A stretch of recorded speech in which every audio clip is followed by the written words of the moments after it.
need to go on with our last speaker, which is actually great. It's Vesna Madzoski. She's a researcher based in Amsterdam and now currently for a while in Seville. And I met her in Amsterdam, and when I actually had read her book where she wrote an essay on Manifesta, and somehow really revealing from the archival perspective, or revealing the, let's say, ambivalent issues in regards to European Biennial Manifesta that you can see from the archive. And then it actually really kind of confirmed my doubts about Manifesta, and I was thinking that it's actually so powerful that you can use archive in sort of seeing, you know, these mistakes or ruptures in the history. So yeah, I give the floor to you, Vesna. Well, the short background about this research, because I wrote actually what I'm going to read 10 years ago, so that's also a little bit kind of, well, it's always shocking also to kind of realize that 10 years later it can still be efficient, or kind of it makes sense. And it was the beginning of my research on curating. And how I ended up in researching curating and the history of curating was that I was interested in censorship. And growing up in, let's say, Yugoslavia, I moved for my master's to Amsterdam and started working on exhibitions. And then I slowly realized that actually, you know, censorship in democracy is practiced in different ways and in more subtle ways. So, for instance, I don't know, you're allowed to think anything you want, but once you're in space, you cannot put nails on the walls. We had that problem, for instance. So there are like clear rules when it comes to production of exhibitions and what in the end is the final product. And somehow from this it occurred to me that actually the person who is responsible for ordering things is a curator. And so then I got, and it's, let's say it's a recent appearance or reappearance of curators on the stage as we define it today, from like, let's say 60s and 70s. So I decided to start with Manifesta because I was in Amsterdam and Manifesta was already then kind of seen as a biennial of curators. So my whole PhD actually focuses on Documenta as a let's say formative stage of what is today known as independent curator, especially this, you know, the Zeman and the history around him, and also Manifesta was the second case study as a place where the 90s were redefining the practice of curatorship. So I went to Manifesta archive, and suddenly I was not allowed actually to research things I was supposed to research. And this, let's say, this essay is kind of a response to that, or a result of that, because, well, it's also, you know, I didn't really have funding for my research, so then I wrote a PhD about documented manifesta without ever seeing them, and it wasn't that it was my choice. It's more like, well, the consequences of not being able to travel and not being able to see those things. So I was trying to see, is there a way to actually see how these institutions work and how they think without going to the exhibitions themselves. So then I entered into archives, and I was interested into the traces left in the archives by those institutions, how they think about themselves and what is the logic behind.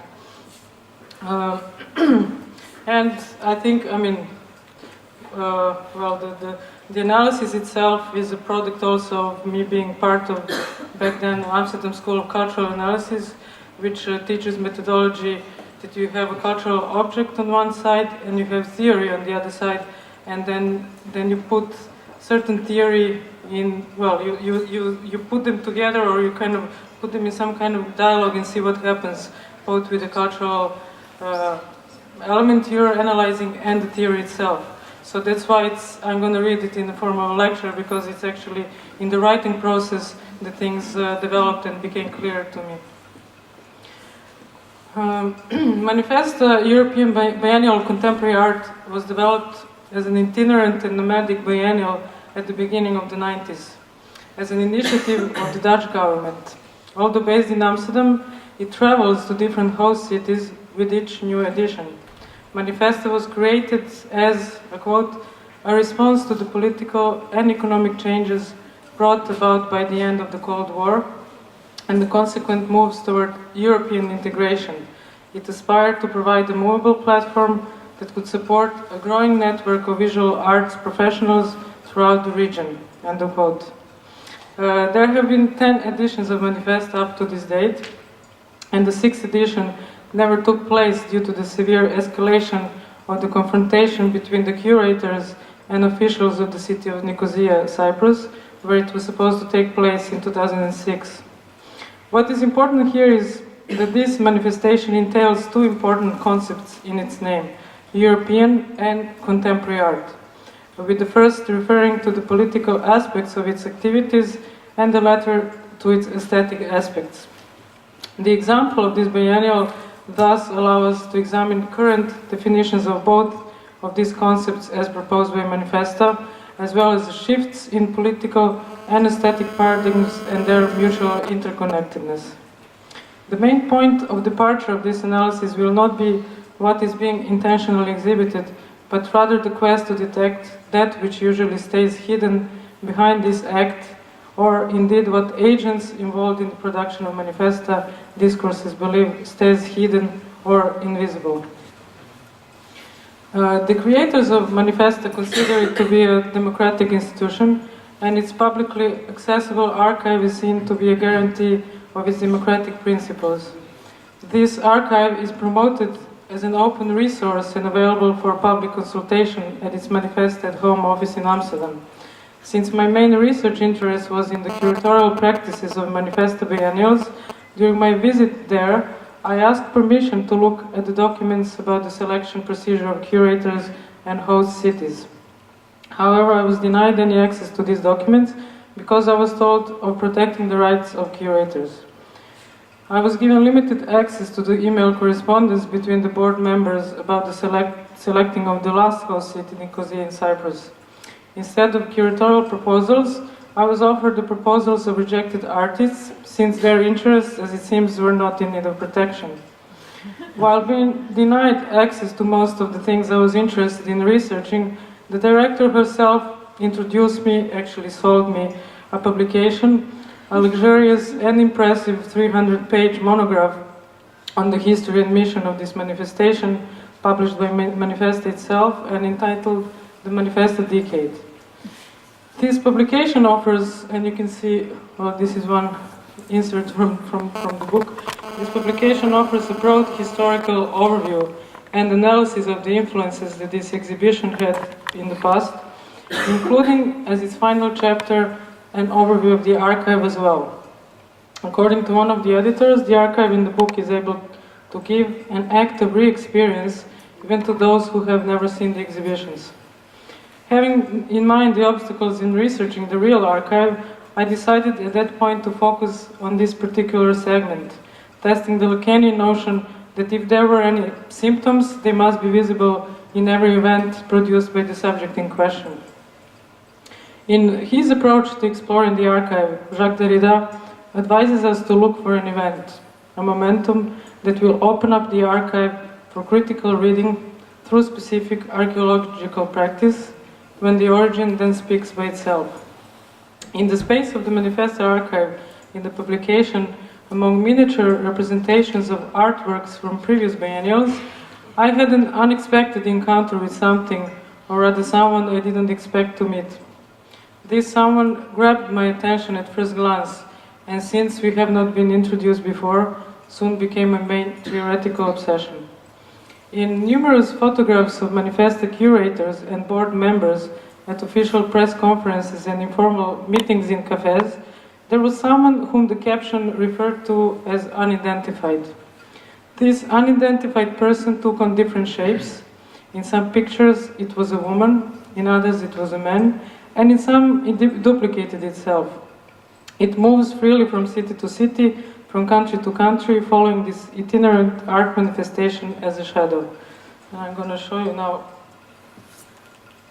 These are the images from the book, and then you can see circled in red are the unidentified persons.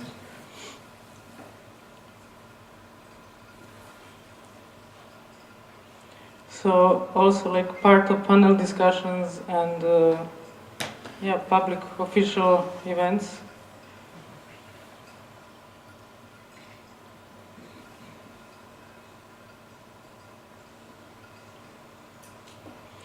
And I mean, I don't know, for me it was quite strange to see something or someone signed as unidentified, and I was then at that point wanted to kind of research what kind of logic allows you to produce a book and to say that somebody is unidentified, although those things happened not even 10 years before that.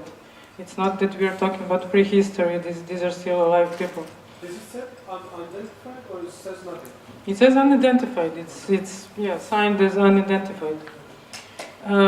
What is the most shocking is the fact that these unidentified persons are engaged in very close conversations with the main protagonists of the Manifesta decade, being part of panel discussions, or just giving a friendly hug to the identified ones as a way of showing their belonging to the photograph group. When encountered in the space of the archive, whose main function is to preserve memory, what the unidentified immediately brings is not only the shortness of the memory of those who were identifying these fairly recent pictures, but also the failure of the archive to perform the function for which it was created in the first place. As a consequence, I decided to follow the unidentified one who took me in a direction I did not initially plan to follow, namely the analysis of the concept of the archive itself. Therefore, what I propose here is to read this unusual deletion, this unusual hole in the memory of the Manifesta archive, alongside with the context that has produced it, Manifesta's official rhetoric, and put its presumably democratic principles in a dialogue with Derrida's accounts on the archive. My main question here is what this unidentified one can speak back about. At the very beginning, it clearly deconstructs the intention of Manifesta to have a full control over its historical image. As you can see, things can always slip out of control. In his attempt to bring out the archive, the Greek word arche as its origin of the present uses of this term, Derrida reminds us of its double meaning, or two principles entailed in it: the principle of commencement and the principle of commandment. According to this, the archive is located in the house of the ones who command, who are not only the document's guardians, but also the ones who are given hermeneutic right and competence that gives them the power of consignation, of unification, identification, classification, and interpretation of the archive. This position means the power not only over physical objects, but also over the historical discourse or the discourse of the commencement of the origin based on the material traces guarded in the archive. Although conceived and considered to be a nomadic, itinerant art manifestation, Manifesta has its home in Amsterdam, as does its archive, created in the same decade when the information revolution took place and when the digitalization of archives was at its peak. It seems unusual to encounter this retrograde tendency sustained by the argument that it would be impossible to move the enormous content of Manifesta's archive from one host city to another. Following Derrida, the physical location of the archive can be seen as the location from which power is being distributed, giving or denying the symbolic mandate to the ones who want to enter and interpret it. The need to control this process might stem from the fact that although Manifesta constructs this recent decade as a remote history, it is run by the agents who are still very active and influential within the art scene. Therefore, the need to protect any document that could deconstruct their desired projected image. According to Derrida, as we also heard today, there is no political power without control of the archive, if not memory. Effective democratization can always be measured by this essential criterion: the participation in and the access to the archive, its constitution and its interpretation. A contrario, the breaches of democracy can be measured by forbidden archives. End of quote. As previously noticed, my first steps into the real archive of Manifesta were limited by the detection of invisible borders not to be crossed, and as a consequence, the democratic principle of this institution became severely compromised by the discovery of the forbidden archive. Instead, through this attempt to control the archive, Manifesta shows a desire to control the image of its recent past and to immediately profit from a self-creating historical mandate. This practice is not unusual or expressed only by this institution, but when presented in the guise of democratic principles, it becomes highly problematic. The ideal archive that every archivist attempts to create is one that exists and functions as a single corpus, as a coherent body that nothing can divide or destroy. The archivist's power of consignation treats the historical documents as part of a larger, coherent story of a singular picture without cracks. Or in Derrida's words, in an archive there should not be any absolute dissociation, any heterogeneity or secret which could separate or partition in an absolute manner. This desire of the archivist to have the absolute power over the corpus of the documents it guards, and to present history as a narrative without tensions or contradictions, is destabilized by the appearance of the unidentified one. Hidden within the surrounding homogeneous discourse, the unidentified one manages to pass through these cracks and speak out. As we have learned, the archive always works a priori against itself, and the unidentified one embodies exactly this sickness, this desire of the archive to destroy itself. The reason for this desire of the archive to destroy itself is in its hypognotic character, according to Derrida, since it has been constructed as an exterior technical model of the psychic apparatus. Defined in this way, Derrida argues that the archive cannot escape the drive that originally haunts the human psychic apparatus, the death, aggression, destruction drive. Therefore, the archive is built on unstable ground and constantly endangered by its inherent contradiction, namely in the desire to remember and the drive to erase from memory. Nevertheless, this contradiction is not negative. It modulates and conditions the very formation of the concept of the archive. If we go back to the unidentified one, she was born precisely in this void, at the place where she still exists as a trace of a deletion, as a phantom between two worlds. What follows is that this secret of Manifesta archive and its failure to preserve past events from deletion becomes exposed, as does the validity of its historical narrative constructed on this ground. Thanks to the unidentified one, to this phantom of the archive, we are allowed to enter it and gain these insights without the control of the guardians. According to Derrida, we live in an age in which everyone burns with the desire to archive, in which each of us is possessed by le mal d'archive or archival fever. What this sickness means is to have a compulsive, repetitive, and nostalgic desire for the archive, and an irrepressible desire to return to the origin, a homesickness, a nostalgia for the return to the most archaic place of absolute commencement. What can the unidentified one, as a resident of the place where the archive unarchives itself, tell us about the nostalgic spot to which the archive of Manifesta wants to return? The answer seems clear and simple.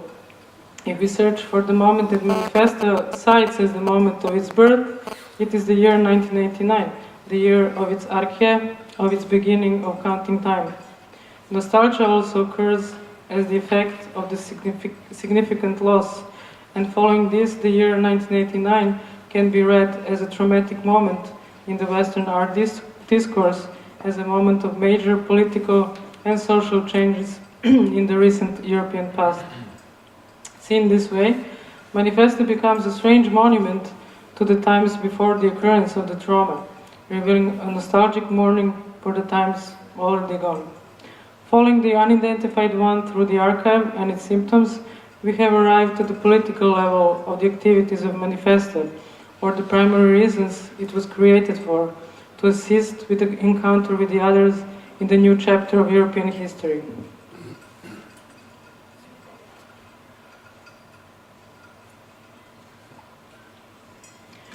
And this chapter of European history is characterized by attempts to create a stable and unique cultural and political identity of the European Union, summarized in one of its official slogans, "United in Diversity."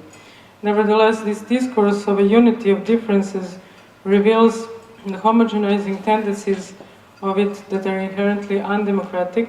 Hence, the real democratic position would be diversity in unity, or the flexibility to accommodate all the heterogeneous traits that this unity contains. The link here to the previously discussed observations in the archive is the fact that both processes are impossible without violence. Quote, "The gathering into itself of the one is never without violence, nor is the self-affirmation of the unique, the law of the archontic, the law of consignation, which orders to archive."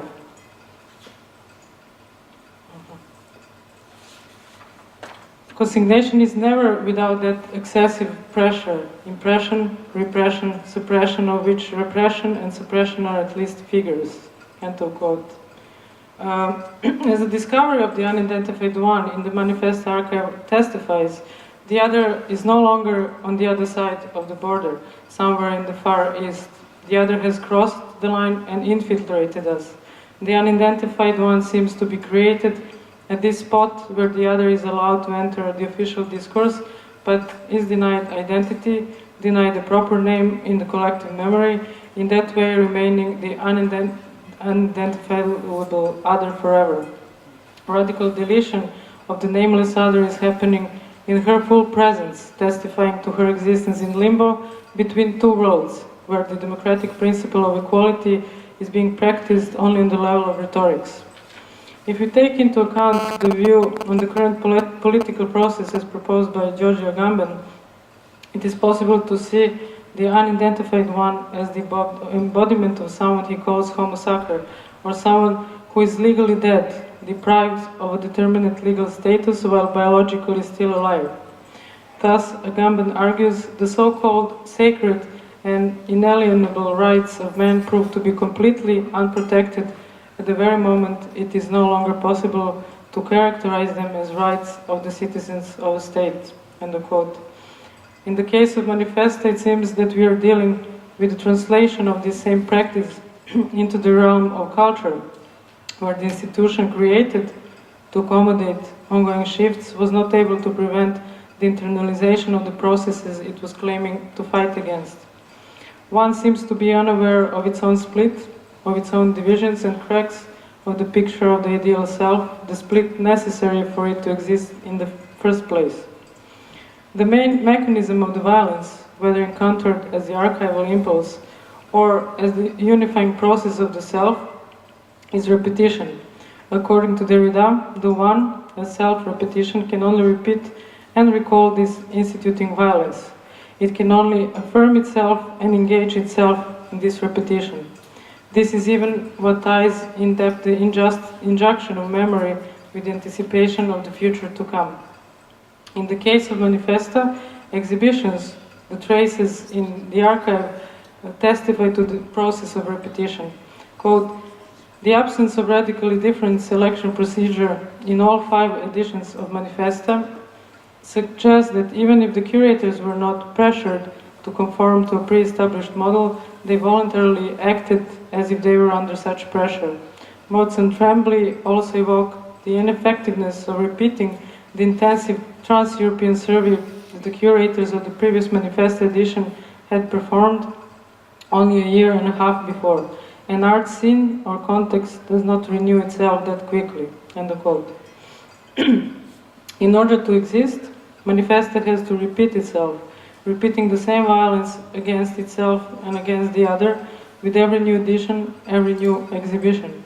The archive is the record of this violence, but also a way to assure future developments, since the archive does not only record events, it also produces them, or according to Derrida, it produces the criteria by which the future events will be archivable.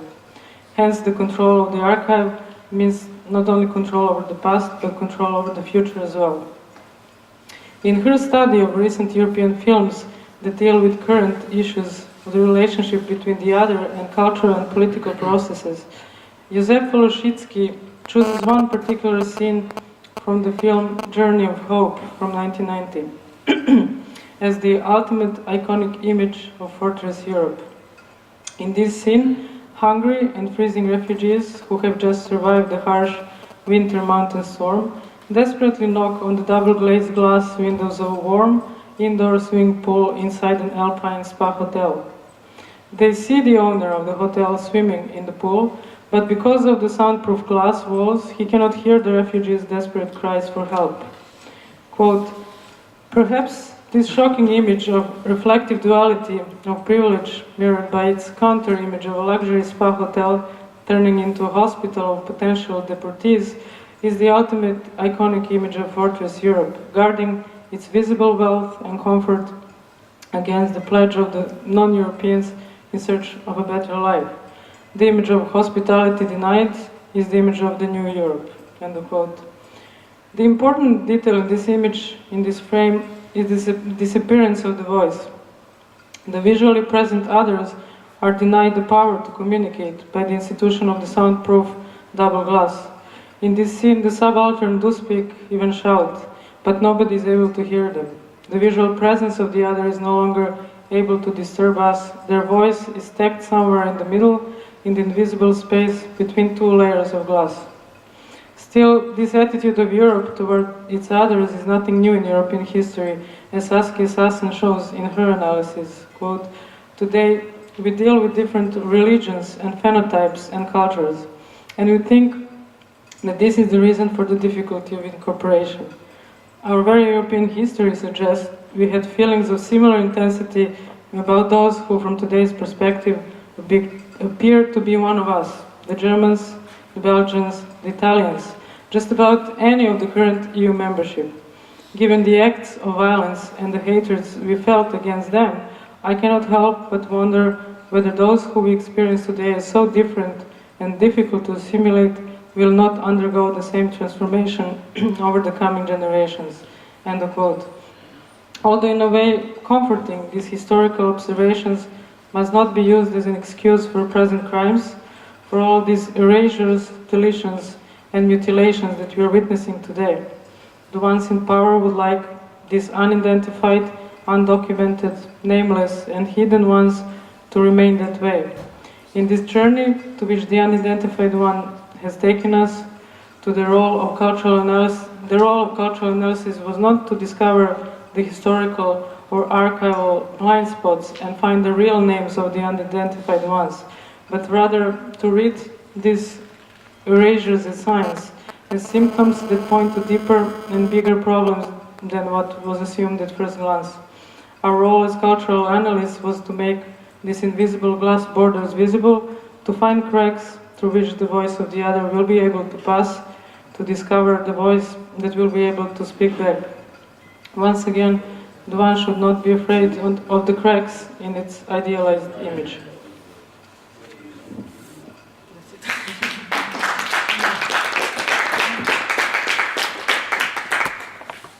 Thank you, Vesna, for your very insightful and theoretically important presentation.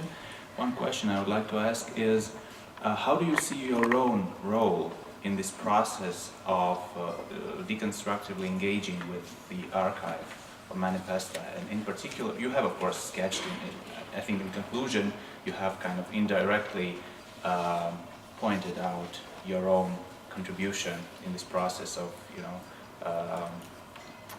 illuminating the cracks, yes, the problems with the big grand narrative, etc.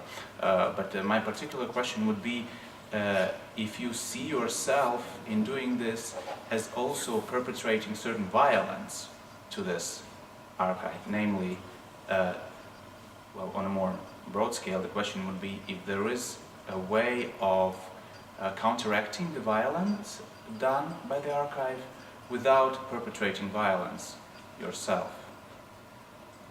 Uh, what was my violence? I'm curious. I mean, for instance, exposing the Exposing the violence that was done to me because I wasn't allowed to enter. no, not done to you, I guess, because It was the person- like yeah. it was because I wasn't really allowed to enter the archive.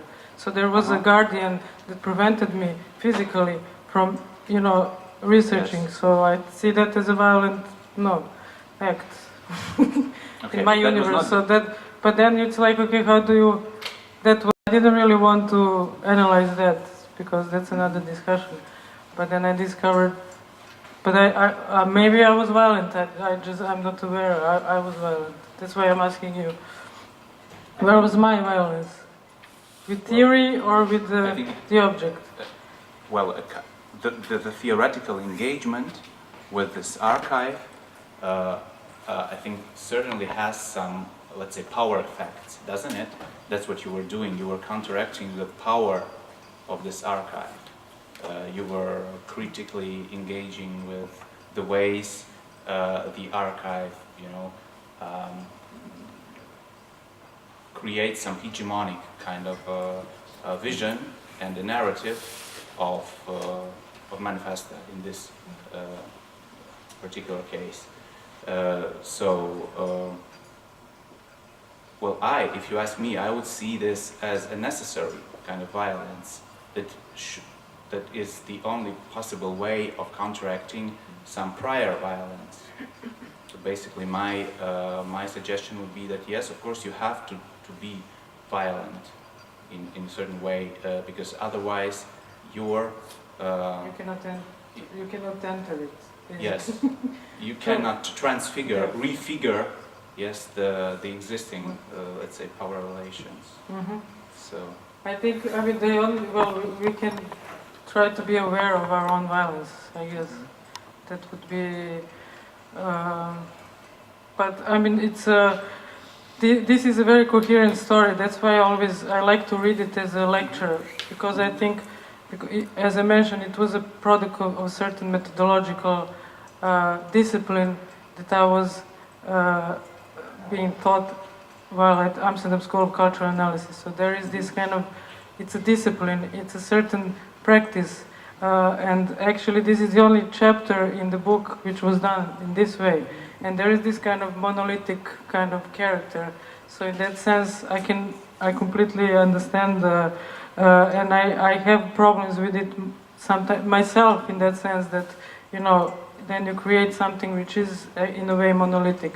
But it's not, and at the same time you're rhetorically saying, oh, we should make things open, we should make, so it's always, and being an anthropologist, because that's my background, this kind of, and I thought I left anthropology actually, but then at the end of PhD I realized that I never left anthropology, because anthropology is a very special discipline, and it's in crisis for like 20 years or more. Because it was invented to dominate, it was invented as part of, colonizing, and it served politically. It's clear what it served. I mean, and anthropologists are very aware of this. So it's this whole, you have 25 years of crisis of anthropology and self-reflection and reflection on the violence which you produce, actually, and what kind of politics are you serving? But that's the thing. You can have methodology, but then it can be used. It has the coin has two faces. So I think it can be stolen back, basically, and used for different kind of politics. So that's another, methodological question. thank you. Just curious on a practical level, did you interview Hedwig Feynman on how she selects these people?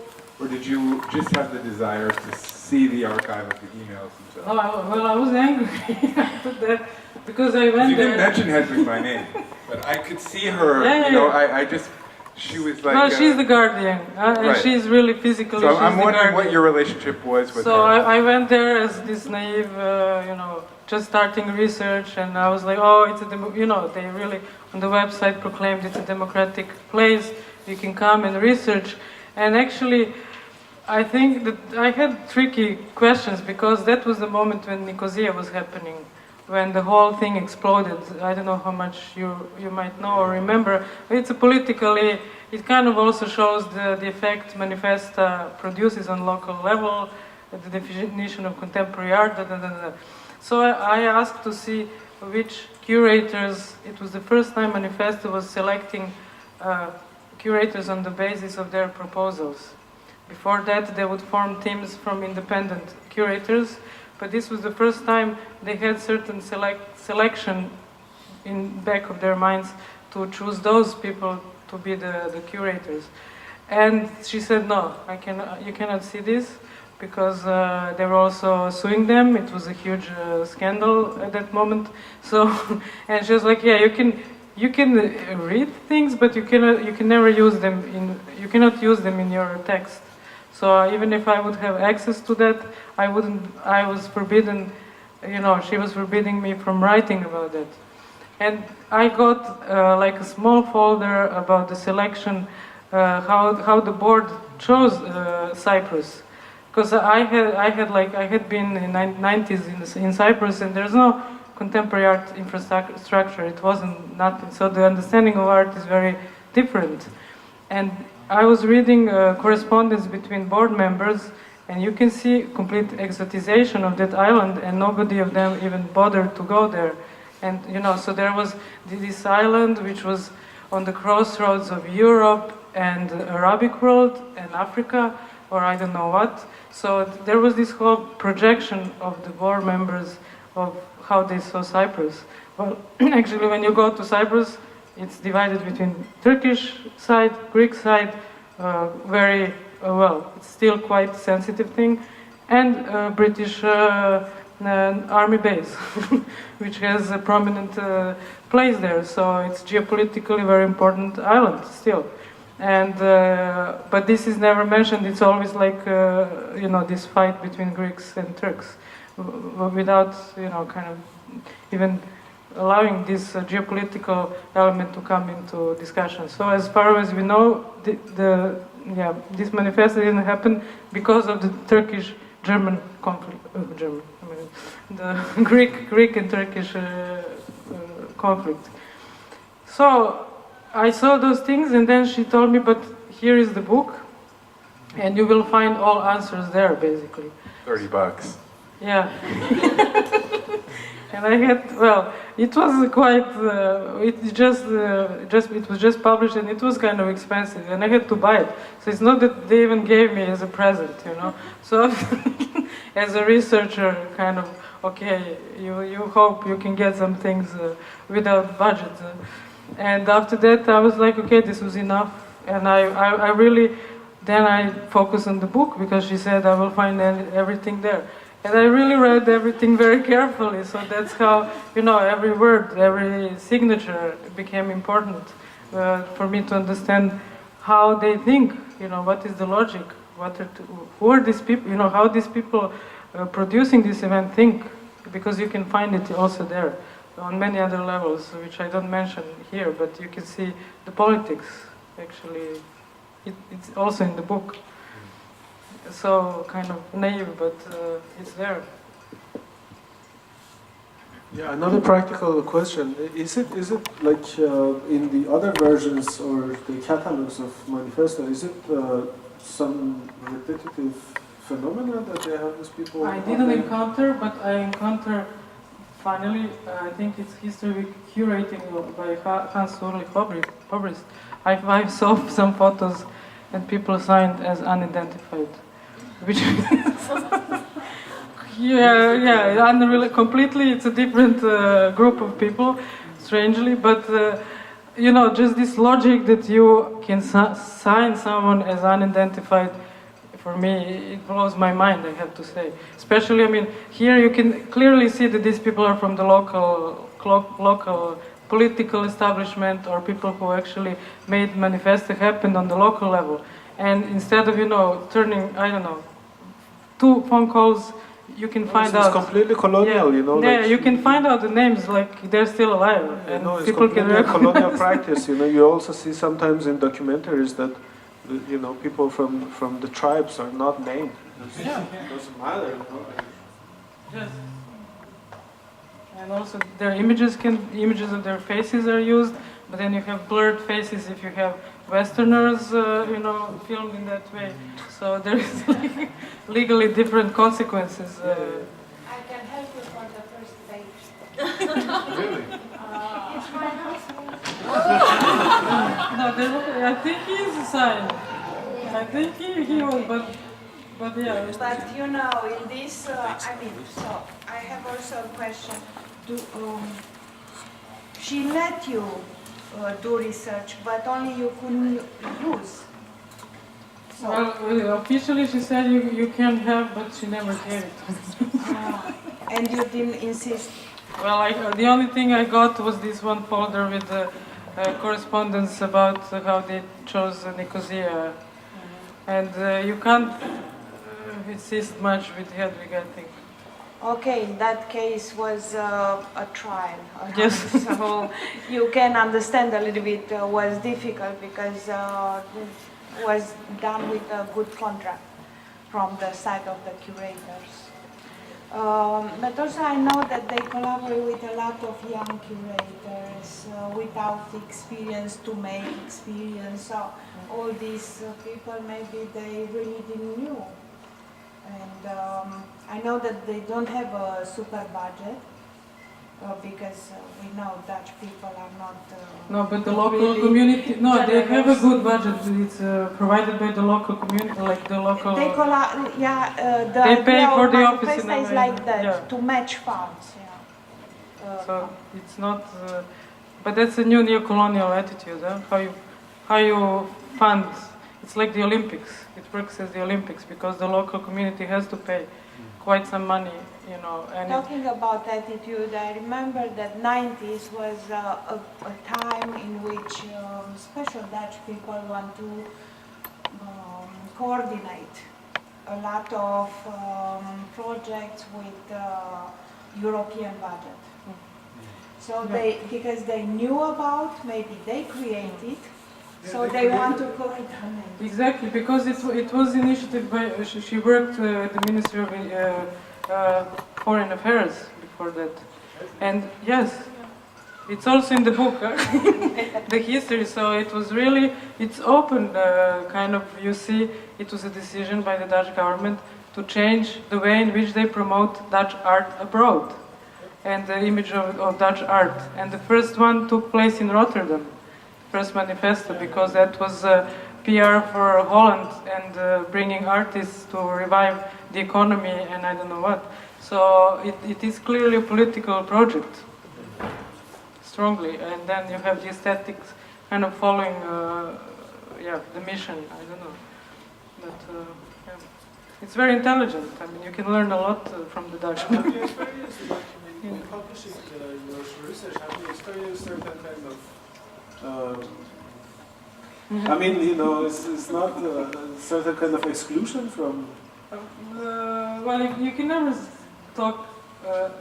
It's never open. Those things in Holland, they never tell you directly. But I can agree. I was even kicked out from my PhD after 3 years after this. And it's really.